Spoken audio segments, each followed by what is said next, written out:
Hello everyone, this is Crota giving you a shoutcast between MarineKing and Loner, this time on Terminus Ray. Terminus Ray, one of those new maps that I do not know all too much about. This is the first time I have seen this map, so I will tell you as much about it as I cast and as I play. We have MarineKing spawning at the 6 o'clock position as the red Terran player. Meanwhile, we have Loner spawning as the blue Terran player on the north side of the map here under the name Fever. Hopefully I do not get confused. I've been getting confused in reading Fever in a couple of the quick matchups, making sure to turn off my messages and then getting back to the game.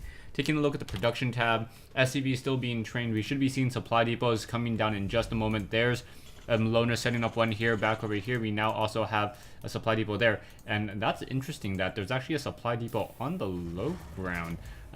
Not quite sure. Oh, this prevents blocking.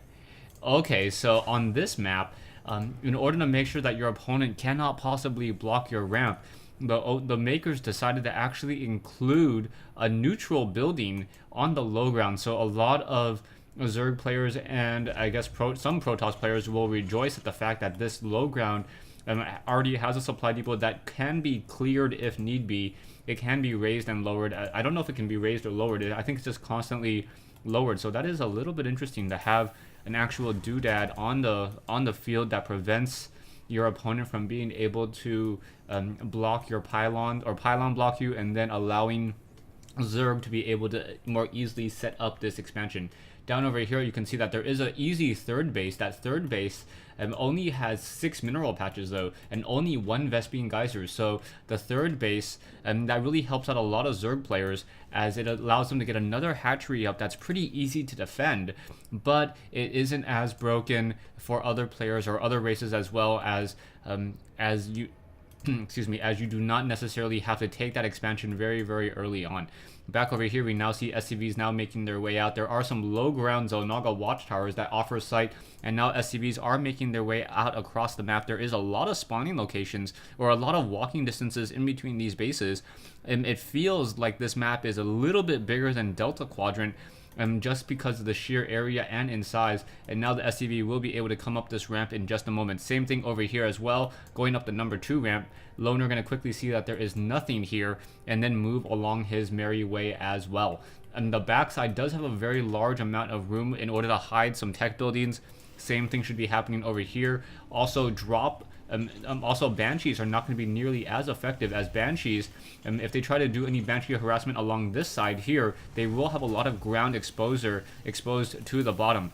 Back over here we now see an expansion now currently being set up by Loner. Loner now able to get a low ground expansion. We do have currently 2 Marines and another Marine there, and now also building a command center as well. So both players are already opting to go for a command center, as they know that this is going to be a cross spawn map, and there is now an SCV here that's waiting for this SCV to come in. Perhaps some Marines. No, so this one SCV just activating that Xel'Naga watchtower. It does not reveal sight on the other Xel'Naga watchtower, and so each Xel'Naga watchtower has a decent range, but not all too much. Back over here, Marines now making their way down. Perhaps a bunker should be set up here as well, with a siege tank here and here to protect themselves, and then being able to stop any harassment that would be coming in. Both sides pretty much doing the same exact build. We already have an upgrade to orbital command by MarineKing, and now we see a reactor being placed down. Double gas already now coming in from MarineKing. Taking a look back at Loner. Loner doing a completely different build, now going in for a 4 racks build. So 4 racks and training up a whole bunch of Marines only off of 1 Vespene geyser right now. So, and now upgrading the second command center as well. So we should be seeing a very large army of Marines coming in from Loner, coming out from across the field. It would perhaps be better if MarineKing left one of his SCVs over here by this Xel'Naga watchtower in order to see this incoming army. This army of now 10 Marines on the move will be intercepted by these 6 Marines here. We do see more Marines currently being trained, so the walking distance should allow for 8 Marines or perhaps even 10 Marines to be able to reinforce. And now SCVs also coming down as well. I do not see any bunkers being placed down, so this is going to be an issue. Without any bunker, these Marines are going to have a very difficult time. More Marines need to be trained. It doesn't look like that's going to come that way. And now Loner should get some SCV kills, as some SCVs need to be pulled off in order to fend off this attack in just a moment. More Marines are now being queued up, and now in comes this attack. 10 Marines versus 10, and now going after one of those Marines each, and now getting 2 quick Marine kills, and now going after the command center and perhaps some of those SCVs as well. One SCV now taking down orbital command, now lifted off in order to retreat. More Marines are going to be trained up, and now we have some siege tanks. The siege tanks do not have siege tech yet, and now that medevac is going to be absolutely critical. SCVs need to repair this orbital command. Looks like it is already taking some damage as well, but those units are what is SCV needs to repair that orbital command, and I'm not sure why he isn't repairing. One siege tank on the ground, one mule here as well, and now more Marines are going to be pushing in as well. Both sides fighting back and forth, and it looks like that siege tank with a range of 7 is really going to be able to help out in this counter push here, and now those Marines are going to be backing off. A lot of Marines there as well. So Marines and siege tank. That siege tank with that base 1 armor able to absorb a lot of that damage from those Marines. Marines do not have stim pack just quite yet, and MarineKing able to fend off that attack. So Marines here, siege tanks now getting ready back. And now we also have one medevac in the air. The medevac obviously going to offer plenty of support and healing for these ground troops here. We now see some SCVs currently sitting idle. Another Vespene Geyser should be placed down in just a moment. Siege tech, I believe, has been completed. No, not completed yet. So no siege tech coming in from MarineKing. That is a bit of a surprise. I'm not exactly sure why he isn't getting siege tech. There we go, finally getting siege tech. And now one Marine activating this Onaga Watchtower here. There is a medevac, and the medevac going to get sniped down out of the sky. Marines with Stimpack doing a great job there. Siege tanks now coming in. A new medevac trying to come in and try to heal up the rest of these Marines. The siege tech is not going to be completed anytime soon.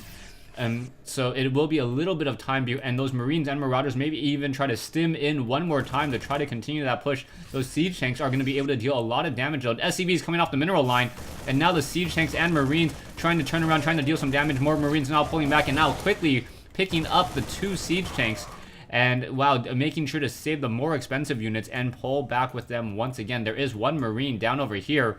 That's medevac currently holding 2 siege tanks. Should be able to get a lot of damage in if they are able to drop anywhere significant. Drop anywhere that is of significance. Wow, can't even say that 3 times slow. So barracks now down over here. Reactor, no, and we have combat shield now being researched. No stim pack just quite yet. And looking as though MarineKing going to stick to his tank Marine army once again, and just try to move out. These siege tanks finally do have siege tech. They did get some kills, but not really enough to slow down Loner. So Loner has a very, very decent sized army, and also has a decent economy, sitting at 50 harvesters compared to 44, as he is also establishing up his 3rd base, this low ground expansion that only has 6 mineral patches and 1 Vespene Geyser. Siege tanks now down here. Another command center should be built down here in just a moment as well, in order to try to keep up this 3rd and keep up this economic game. At some point, these 4th bases may be taken as well by both players. These center expansions are very much exposed, but it is easier to defend than trying to take another starting locations expansions as well. We now see a floating factory over here. So one floating factory offering sight, making sure if there are any drops that he's able to spot it in time. We currently are just seeing a very large production of Marines and Marauders, and with another starport here. So that starport does double training medevacs as well.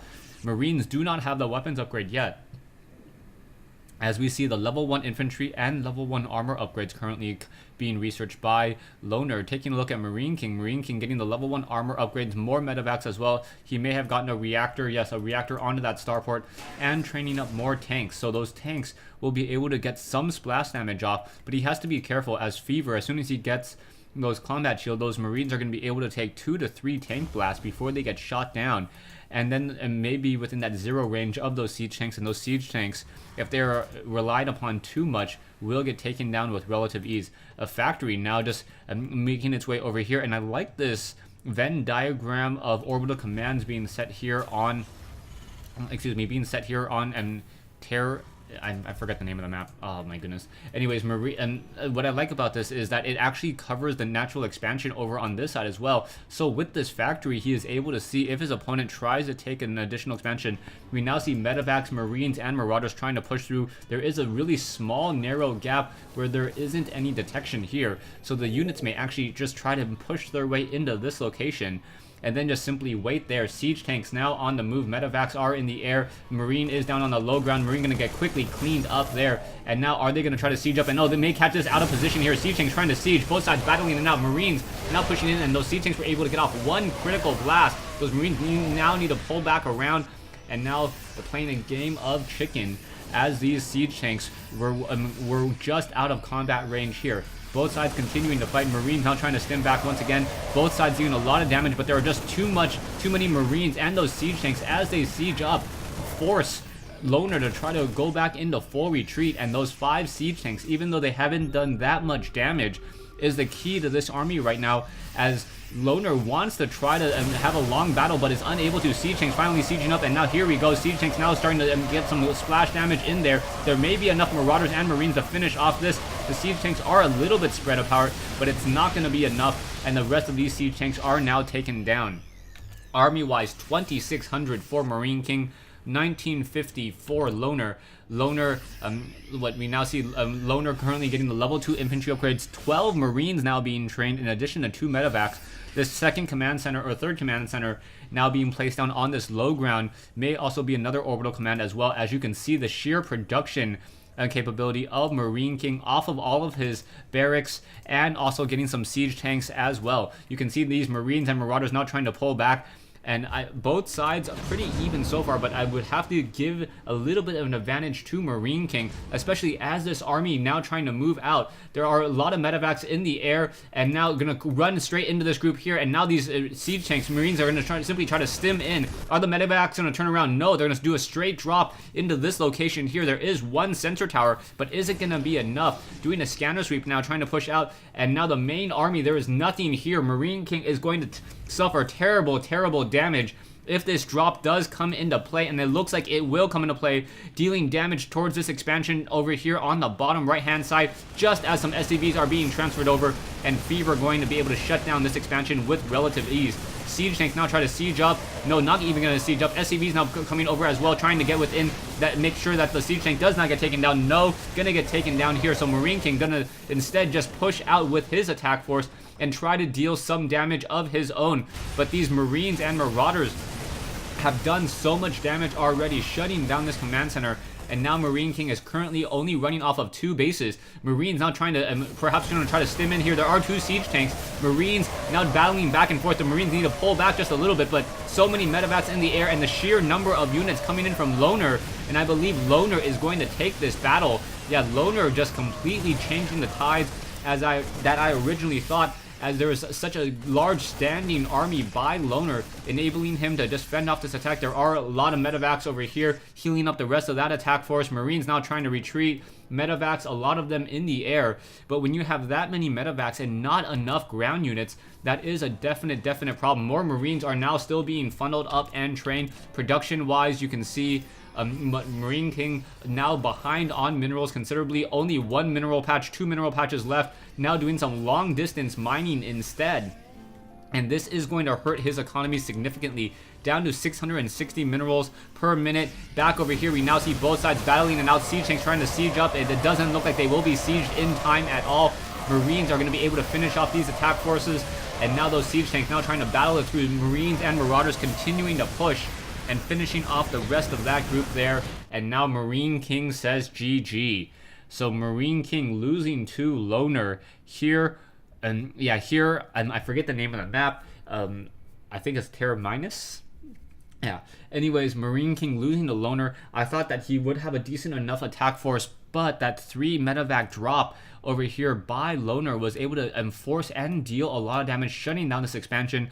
And by forcing MarineKing into 1 base play and then using that window of opportunity to push and attack, he was able to take the win. Thanks for watching. Thanks for listening. I hope you guys enjoyed this 1v1 replay between MarineKing M Prime and Loner Prime. And yeah, hope to see you guys on Battle.net.